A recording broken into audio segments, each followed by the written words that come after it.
Hello, hi, good morning అండి. ఎలా ఉన్నారు? బ్రేక్ఫాస్ట్ చేశారా?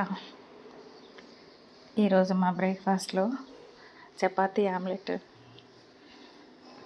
ఆమ్లెట్ ప్లెయిన్గా వేయకుండా నేను ఆనియన్స్, కొత్తిమీర, పచ్చిమిర్చి ఇవన్నీ వేసి చేశానండి. చూడండి ఎలా ఉందో. ఇలా చేస్తే కర్రీతో అవసరం లేదు. మామూలుగా ప్లెయిన్గా వేసుకుంటే కర్రీ అవసరం ఉంటుంది. ఇలా చేస్తే కర్రీ అవసరం లేదు.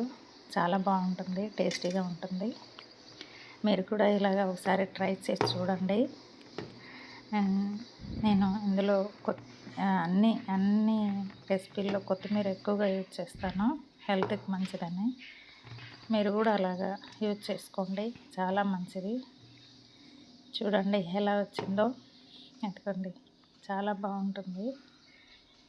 ఈ వీడియో మీకు నచ్చినట్లయితే లైక్ చేయండి, సబ్స్క్రైబ్ చేసుకోండి.